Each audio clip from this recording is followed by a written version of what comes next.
कल हमने accounting for shares में बिल्कुल नॉर्मल क्वेश्चन करा था। अब हम शेयर फॉर फ्यूचर की बात करेंगे। फॉर फ्यूचर ऑफ शेयर एक बढ़िया कंसेप्ट है और यहीं से मेन क्वेश्चन स्टार्ट होता है जो पेपर में आते हैं। तो जो हम फॉर फ्यूचर ऑफ शेयर की बात करेंगे तो उसमें अभी पार की बात अलग करते हैं और प्रीमियम की बात अलग करेंगे। तो अभी जो मैंने क्वेश्चन लिखा है ये हमारा forfeiture of share originally issued at par.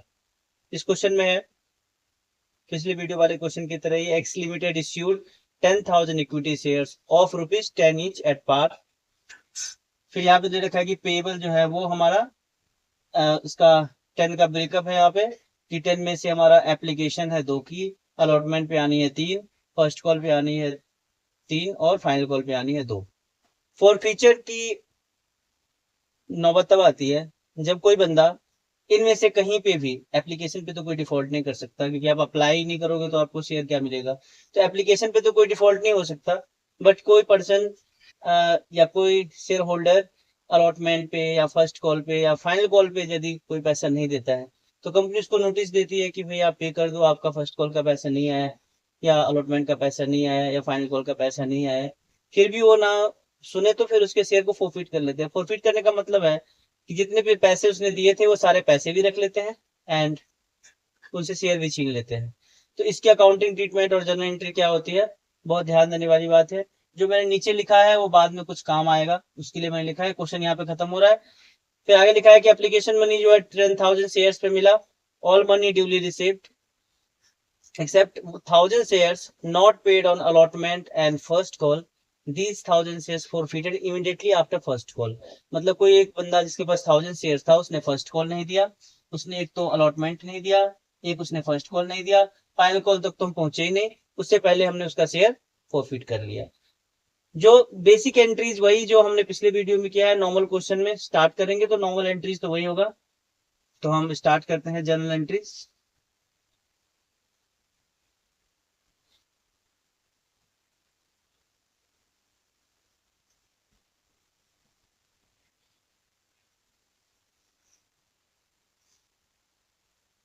Date particulars,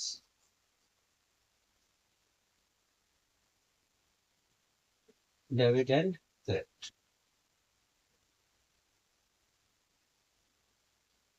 पिछले वीडियो के बाद ही ये देखना है क्योंकि नॉर्मल एंट्रीज तो हमें वहीं से सीखना था। सबसे पहले एप्लीकेशन है 2 का। मैंने बताया था सबसे पहले एप्लीकेशन में बैंक वाली एंट्री होती है क्योंकि पैसा आएगा। तो सबसे पहले हम करेंगे bank to share application. Bank to share application 10,000 shares हैं और एप्लीकेशन का रेट है 2, तो 20,000 हो गया हमारा पहला एंट्री। इसका नरेशन था being application money received on 10,000 shares at 2 each।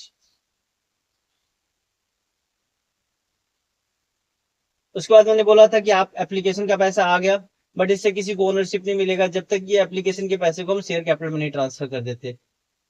तो ठीक है, अब इसको शेयर कैपिटल में ट्रांसफर करेंगे तो पहले एप्लीकेशन जो क्रिएट हुआ था उसको हमें डेबिट करके खत्म करना होगा और फिर इस पैसे को ट्रांसफर करना होगा शेयर कैपिटल में। तो नेक्स्ट एंट्री हमारी होती है share application to share capital. ऊपर वाले अमाउंट से ही होगा 20,000 एंड 20,000। उसके बाद नरेशन लिख लेते हैं being application money transferred to share capital.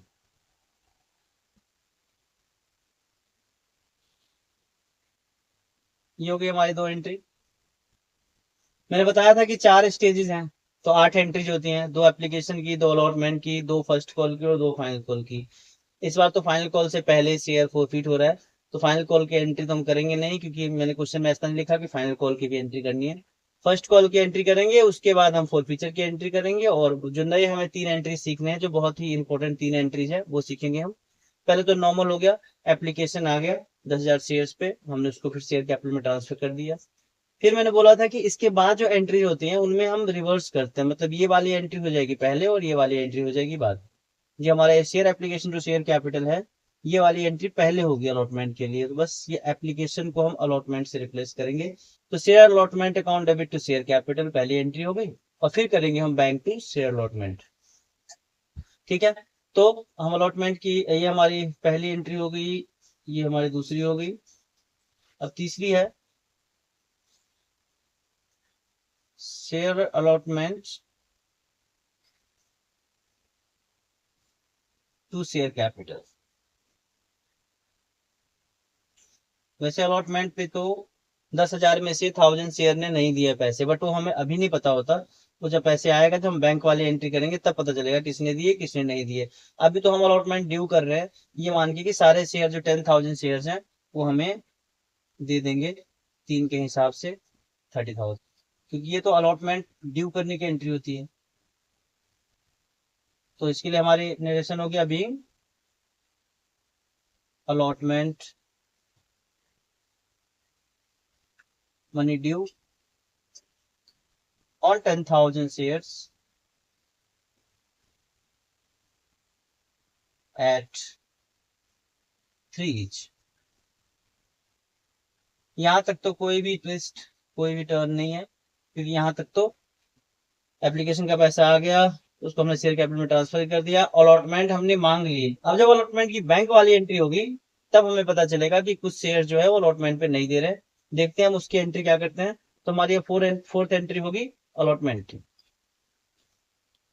तो इसको मैं पहले इरेज करूं, उसके बाद हम फोर्थ एंट्री करते हैं अलॉटमेंट की पैसे आने वाली एंट्री। मतलब अब तो बैंक वाली एंट्री पहले होनी है, तो हम इसकी बैंक वाली एंट्री करते हैं। अब हमारी फोर्थ एंट्री होगी। फोर्थ एंट्री में जब हमने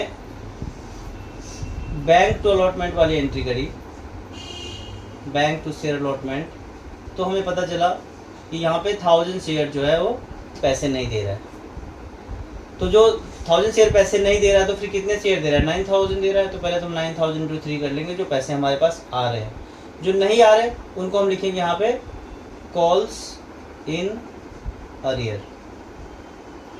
1,000 शेयर ने हमें नहीं दिया, तो 1,000 × 3 ये हमारा हो गया कॉल्स इन अरियर। जबकि हमारा जो एक्सपेक्टेड अमाउंट था वो था 10,000 शेयर्स पे 3 के हिसाब से।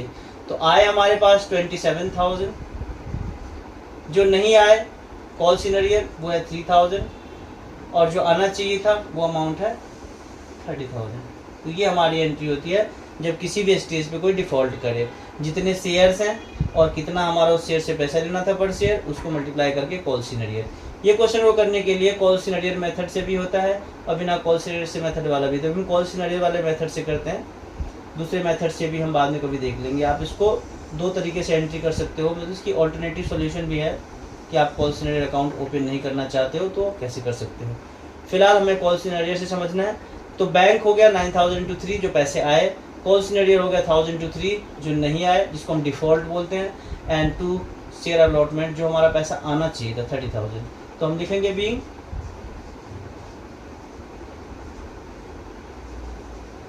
Allotment money received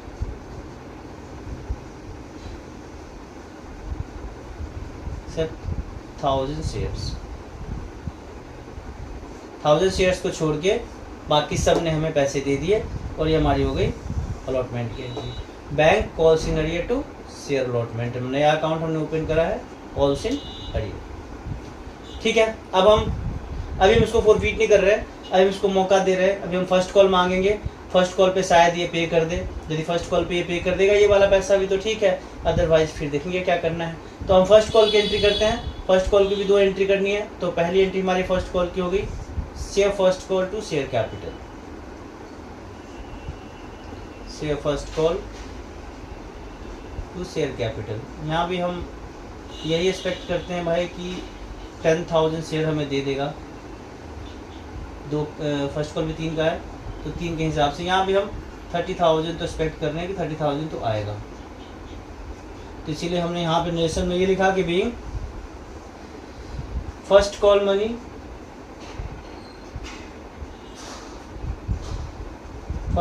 money due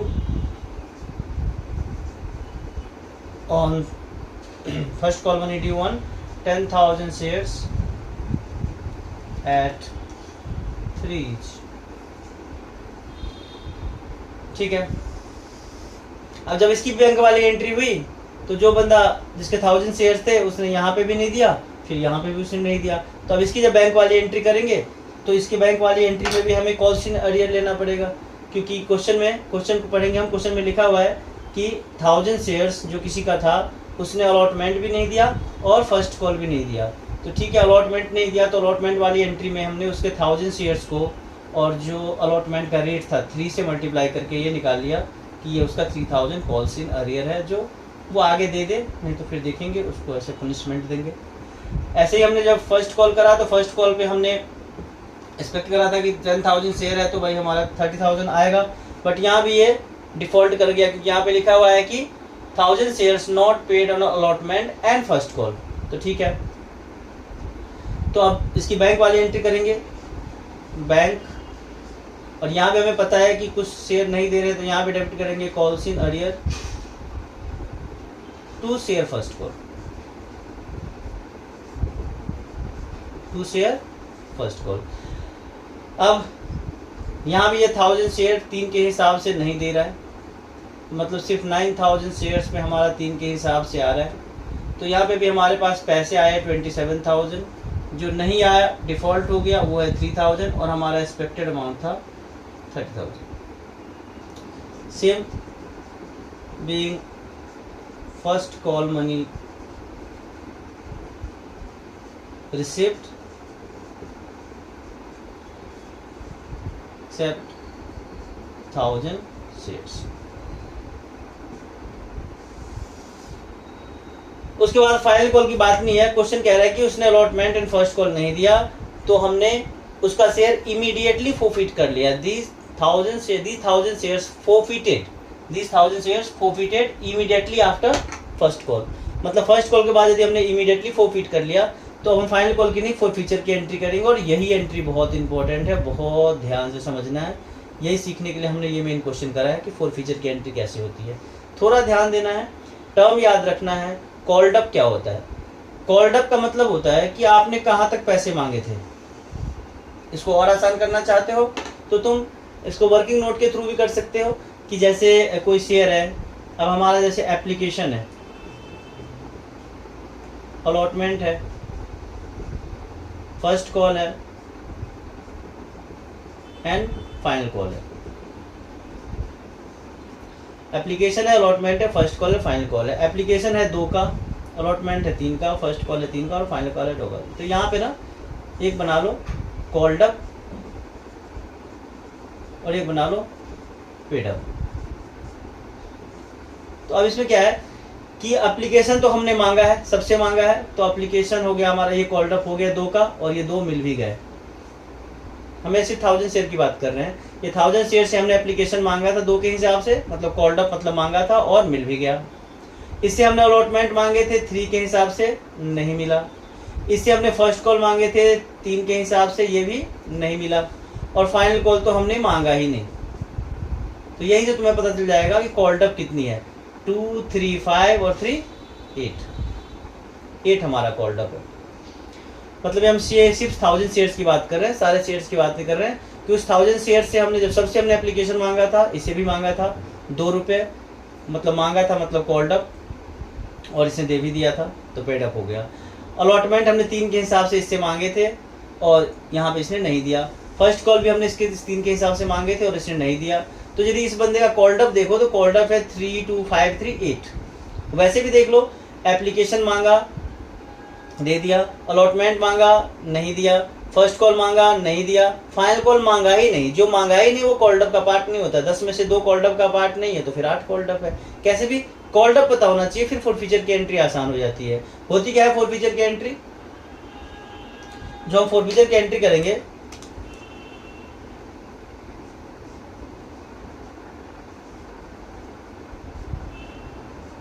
forfeiture की एंट्री में हम एंट्री करते हैं share capital debit share capital debit to calls in arrear and to share forfeited account.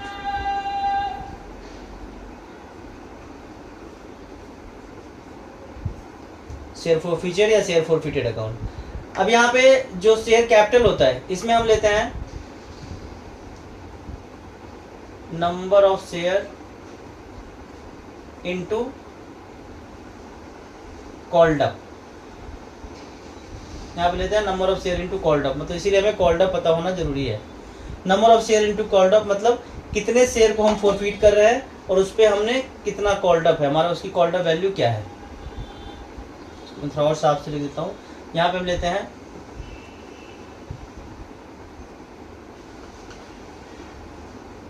Number of share into called up. Number of share मतलब हम कितने share को forfeit कर रहे हैं, इनटू में लेना है कॉल्ड अप।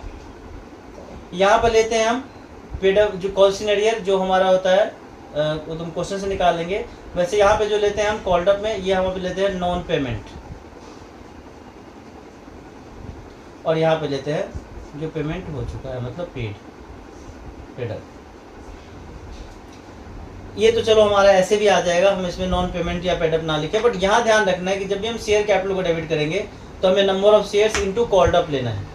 ठीक है, number of shares into called up लेना है। इसको मैं रिप्लेस करता हूँ। अब हम आप जब फॉरफीचर की एंट्री करने आए हैं तो हम सारे 10,000 शेयर को तो फॉरफीट करेंगे नहीं, पनिशमेंट तो सिर्फ उसको मिलेगा जिसने हमें अलॉटमेंट और फर्स्ट कॉल नहीं दिया है, तो हमें सिर्फ उसको फॉरफीट करना है। तो उसको फॉरफीट करने के लिए हमारे पास 1000 शेयर्स है जिनको हमें फॉरफीट करना है। तो नंबर ऑफ शेयर्स हो गए हमारे 1000 एंड कॉल्ड अप है 8, जो हमने पहले निकाल लिया। कॉल्ड अप कितना है 8 है, तो ये हमारा आ गया शेयर कैपिटल में 8000।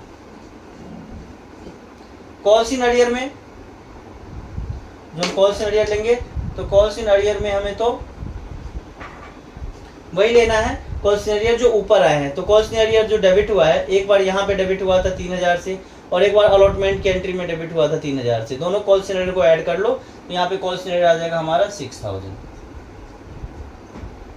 एंड जो बैलेंस बचा वो हमारा शेयर फॉरफीचर में आएगा। तो 8 और -6 2000 आ गया हमारा शेयर फॉरफीचर। ये होती है फॉरफीचर की एंट्री। इसको दूसरे तरीके से भी समझ सकते हो। कॉल्ड अप के लिए तो यही है कि कॉल्ड अप हो गया हमारा 1000 इंटू 8। कॉल्स इन अरियर में आता है नॉन पेमेंट, तो नॉन पेमेंट कितना था 3000 यहाँ पे और 3000 अलॉटमेंट पे, तो 6000। तो 8 में से यदि 6 नॉन पेमेंट है तो पेड अप कितनी है 2, उन्होंने पेड अप भी निकाल ही लिया हुआ है। यदि कॉल्ड अप 8 है उसमें पेड अप 2 है तो पेड अप वाली वैल्यू आती है शेयर फॉरफीचर में। तो ऐसे भी निकालोगे तो 1000 इंटू 2, दोनों तरीके से समझ लो कि अमाउंट कैसे आएगा हमारा। ये पैसा जो है ये हमारे बिजनेस के लिए प्रॉफिट है, क्योंकि ये हमने उसके पैसे जो उसने ऑलरेडी पे करा था हमने सीज कर लिया और पैसे हमने रख लिया, फॉरफीट कर लिया। इसको हम फ्यूचर में यूज कर लेंगे। तो शेयर कैपिटल डेबिट इसलिए करते हैं क्योंकि जब भी शेयर कैपिटल हर एक एंट्री में, एप्लीकेशन में एक बार, अलॉटमेंट में एक बार, फर्स्ट कॉल में एक बार शेयर कैपिटल क्रेडिट होता है। इसका मतलब क्या होता है कि उनको ओनरशिप दे रहे हैं। जैसे हमने शेयर कैपिटल डेबिट कर लिया मतलब इस बंदे को जो 8 रुपये का ओनरशिप मिला था वो हमने सीज कर लिया। अब उस डेबिट करने के बाद कैपिटल खत्म हो जाता है, तो ये खत्म हो गया एंड जो अमाउंट था उसका 8, उसमें से जो नॉन पेमेंट था वो क्रेडिट हो गया हमारा 6000। और जो हमारे को उससे, क्योंकि हमने पहले इसको कॉल सिनेरियो को डेबिट किया था, ये कि हमारा एक तरह से ये जो पैसा नहीं आ रहा है वो हमारा, इसको हमने एक्सपेंस मान लिया था या एसेट्स मान लिया था कि भाई हमारे को पैसे आएगा, बाद में इसको हमने क्रेडिट करके खत्म कर दिया। एंड जो बैलेंसिंग हमारा है शेयर फॉरफीचर है। वैसे भी शेयर फॉरफीचर निकालना है तो जो पेड अप होता है वो शेयर फॉरफीचर होता है। पेड अप हमारा 2 है तो शेयर फॉरफीचर हो गया 1000 इंटू 2। एक क्वेश्चन में 10,000 शेयर हो, 20,000 शेयर हो, 50,000 शेयर हो, लेकिन जब हम फॉरफीचर के एंट्री पे आएंगे तो सिर्फ उसी शेयर्स पे फोकस करना है जिसको हम फॉरफीट कर रहे हैं। ठीक है, तो हमने बोला था 3 मैजिकल एंट्री हमें सीखनी है, जिसमें से पहला हो गया हमारा ये शेयर फॉरफीचर की एंट्री। आगे की एंट्री क्या है उस पर बात करते हैं। एंट्री है वो सीख लेते हैं हम। अगला एंट्री हमारा है री इश्यू। री इश्यू का मतलब होता है कि जो शेयर हमने फॉरफीट कर लिया वो शेयर तो मार्केट से हट गया, क्योंकि वो शेयर जो है वो अब उस बंदे के पास नहीं है, कंपनी के पास है। बट कंपनी चाहती है कि भाई शेयर्स को तो हमें बेचना ही था, तो इसको हम वापिस से बेच देते हैं। इश्यू, वापिस से बेच दिया तो री इश्यू। अब री इश्यू करना है तो री इश्यू की एंट्री हमारी होती है बैंक टू शेयर कैपिटल। इसके लिए मैंने थोड़ा सा कुछ ट्रिक बताया है, वो ट्रिक ध्यान रखना पड़ेगा, क्योंकि ये ना हमें प्रॉब्लम करती है। जब हम बड़े क्वेश्चन में आते हैं हम कंफ्यूज जाते हैं कि हम डेबिट में क्या लें, क्योंकि दो अमाउंट दे रखा होता है। जैसे यहाँ पे लिखा हुआ है कि reissued at ₹9 as fully paid up, at ₹9 as fully paid up. At ₹9 का मतलब 9 और फुल्ली पेड अप का मतलब 10। तो हम कहाँ 9 से मल्टीप्लाई करें, कहाँ 10 से मल्टीप्लाई करें, ये दिक्कत होता है। हमें करना तो है 1000 शेयर्स को बेचना है, तो 1000 इंटू करेंगे और यहाँ भी 1000 इंटू करेंगे। बट कंफ्यूजन है कि हमारे पास दो है, लिखा है रीइश्यूड, रीइश्यूड लिखा हुआ है at ₹9 as fully paid up. 9 का मतलब 9 और फुल्ली पेड अप का मतलब एक शेयर जितने का है, मतलब 10। तो कहाँ किससे मल्टीप्लाई करें, मैंने कुछ ये लिखा है, जहां भी जिस भी अमाउंट से पहले at rupees, for rupees, of rupees, at the rate लिखा हो उसको ऊपर मल्टीप्लाई करो, और जिस भी अमाउंट से पहले as called up, as paid up लिखा है उसको नीचे मल्टीप्लाई करो। इसको बहुत ध्यान से याद रखना, बहुत ही इंपॉर्टेंट है। अब इस क्वेश्चन में लिखा हुआ है कि these 1000 shares reissued at rupees, at ₹9 है, मैंने बोला जो एट रुपीज लिखा हो उसको ऊपर डेबिट में मल्टीप्लाई करना है, तो ऊपर करेंगे हम 9 से मल्टीप्लाई। और जो एज लिखा हो एज पेड अप या एज कॉल्ड अप, यहाँ एज पेड अप लिखा है फुल्ली पेड अप, एज वाले को हमें नीचे करना है, फुल्ली का मतलब 10, तो नीचे हम 10 से मल्टीप्लाई करेंगे। तो यहाँ पे आ गया हमारा 9000 और यहाँ पे आ गया हमारा 10000। ये जो 1000 यहाँ पे कम आ रहा है, एक तरह से हम ये शेयर को डिस्काउंट पे इश्यू कर रहे हैं। वैसे शेयर तो डिस्काउंट पे इश्यू नहीं हो सकता, पर री इश्यू डिस्काउंट पे हो सकता है। एक तरह से हम डिस्काउंट पे इश्यू कर रहे हैं, मतलब अब हमने किसी को बोला कि ये 1000 शेयर 10 वाले हैं, तुम्हें 10 की ओनरशिप देंगे, बट तुम 9 रुपए दे दो। हमारे को तो 1000 का घाटा हो गया, तो ठीक है 1000 का घाटा हो गया, उस 1000 को हम डेबिट करते हैं। बट इस 1000 के घाटा को पूरा करने के लिए अभी अभी जो हमने पिछली एंट्री करी है शेयर फॉर फ्यूचर की, वहां हमें 2000 का फायदा हुआ था टू शेयर फॉर फ्यूचर करके, वो वाले अमाउंट को हम यहाँ पे यूज कर लेंगे। तो यहाँ पे आएगा शेयर फॉर फ्यूचर अकाउंट करके यूज हो गया। जो हमारे को लॉस हुआ दोबारा बेचने में और पहले बेचने में जो प्रॉफिट हुआ था फॉरफिट करते टाइम, उससे हमने 1000 को एडजस्ट कर लिया। तो ये हो गया हमारा बीइंग forfeited shares reissued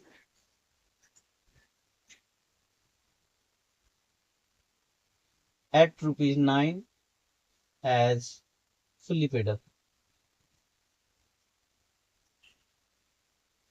अब क्या होता है कि जब हमने शेयर को फोरफीट किया था हमें 2000 का फायदा हुआ था, उसमें से 1000 तो हमने यहाँ पे यूटिलाइज कर लिया, 1000 अभी भी बचा हुआ है। तो 1000 जो अनयूटिलाइज्ड अमाउंट है उसको ट्रांसफर किया जाता है कैपिटल रिजर्व में। तो एक लास्ट एंट्री हमारा जो है ट्रांसफर टू कैपिटल रिजर्व की एंट्री करेंगे, क्योंकि वो हमारा प्रॉफिट है। तो प्रॉफिट यूज जितना होना था उतना यूज हो गया, बाकी जो बचा वो रिजर्व में ट्रांसफर हो जाएगा। तो हमारी लास्ट एंट्री होती है share forfeited account debit, share forfeited account debit to capital reserve.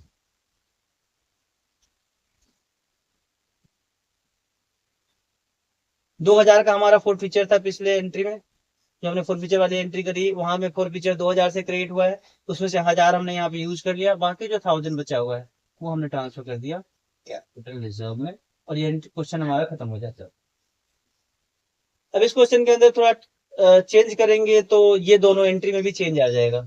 अभी हमने इस क्वेश्चन में ये करा कि 1000 शेयर फॉरफिट हुआ था और 1000 के 1000 ही री इश्यू हो गए। यदि इसी में मैं ये कर दूं कि 1000 तो हमने फॉरफिट किया, यहाँ तक तो ठीक है, बट री इश्यू हमने 1000 ना करके हमने सिर्फ 800 करा है, या सिर्फ हमने 500 करा है, 400 करा है, ऐसा। इसके लिए यहाँ से हमें लाइन चेंज करना पड़ेगा। तो हम ये मान लेते हैं कि ये क्वेश्चन में हमारा लाइन है, ये एक लाइन लिखा हुआ है कि, पहले मैं इसको इरेज कर दूं, ये वाला तो हो गया फोर फीचर का पहला question, forfeiture of share originally issued at par. हमने 1000 शेयर फॉरफिट करा एंड 1000 के 1000 शेयर्स को ही हमने रीइश्यू कर दिया। सिंपल से हमारा जो फोर फीचर में अमाउंट आया था 2000, दूसरी एंट्री में फोर फीचर में अमाउंट आया 1000, और दोनों का जो डिफरेंस है 1000 बचा हुआ उसको हमने कैपिटल रिजर्व में ट्रांसफर कर दिया। बट मैं ये कह रहा हूँ कि यदि थोड़ा सा कॉम्प्लिकेटेड करें इसको, पूरा क्वेश्चन सेम है, सारी एंट्री सेम है, फोर फीचर तक सब सेम है। बस यहाँ पे एक लाइन लिखा हुआ है कि only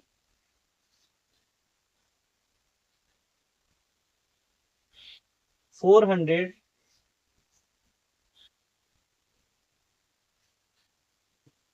forfeited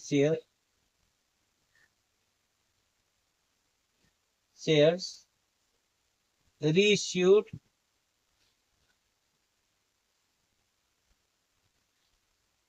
at ₹9 as fully paid up। हमने फोरफीट किया 1000, लेकिन रीइश्यू हम 400 कर रहे हैं, क्या फर्क पड़ेगा, देखते हैं कुछ डिफरेंस है। अब हम पहले करेंगे रीइश्यू की एंट्री। तो रीइश्यू की एंट्री था बैंक टू शेयर कैपिटल। यहाँ पे करना था हमें जितना भी शेयर हम रीइश्यू कर रहे हैं, जो कि 400 है, इंटू में, और यहाँ भी 400 इंटू, इसमें करना था हमें एट रुपीज से। तो एट रुपीज, एट रुपीज 9 है, तो यहाँ करेंगे हम 9, यहाँ करेंगे हम 10, क्योंकि एज फुली पेड अप 10 है। यहाँ पे आ गया 3600, और यहाँ पे आ गया हमारा 4000। यहाँ पे 400 का डिफरेंस आ रहा है, तो इसको हम कर देंगे शेयर फॉर फीचर, क्योंकि यहाँ पे जो भी लॉस होगा तो शेयर फॉर फीचर अकाउंट में से हम एडजस्ट कर लेंगे।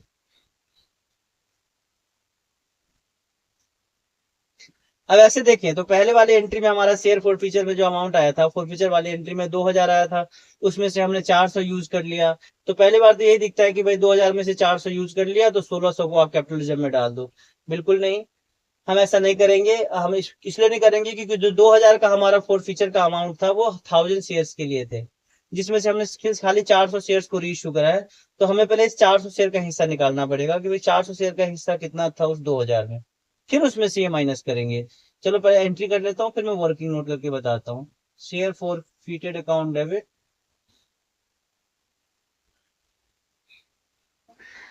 टू कैपिटल रिजर्व, ये हमारी लास्ट एंट्री है। इसका अमाउंट निकालने के लिए हम ऐसे करेंगे वर्किंग नोट कि हमारे पास जो टोटल फोर फीचर में था, जो फोर फीचर वाली एंट्री चेक करो, जो शेयर फोर फीचर की एंट्री हुई है, उसमें जो हमारा फोर फीचर का अमाउंट आया था 2000 आया था, और वो हमने जब 1000 शेयर्स को फोरफीट किया था तब आया था। मतलब 1000 शेयर के फोरफीट करने पे हमें 2000 का प्रॉफिट हुआ था। बट उसमें से हम 400 को रीइश्यू कर रहे हैं, तो हम 400 का हिस्सा निकालेंगे कि 400 शेयर्स का कितना इसमें है। तो 400 शेयर का जब निकालेंगे, ये निकल के आ गया हमारा 800। अब इस 800 में से माइनस करेंगे जितना हमने यहाँ पे यूज किया है। हमने यहाँ पे यूज करा है 400, तो बचा हुआ 400 हमारा कैपिटल रिजर्व में ट्रांसफर। ये जो अमाउंट है ना, ये हमें फाइंड करना पड़ेगा वर्किंग नोट से। तो issue and forfeiture of share which was originally issued at par हमने कर लिया। इसमें हमने normal forfeiture, normal reissue, and जो थोड़ा सा डिफिकल्ट वाला री इश्यू है कि जितना शेयर फॉरफीट किया उतना री इश्यू ना हो, वो वाला हमने कर लिया। तो एक तरह से हमारा ये कंसेप्ट जो है खत्म हो जाता है इस केस में, जब issue of share forfeiture of share originally issued at par है।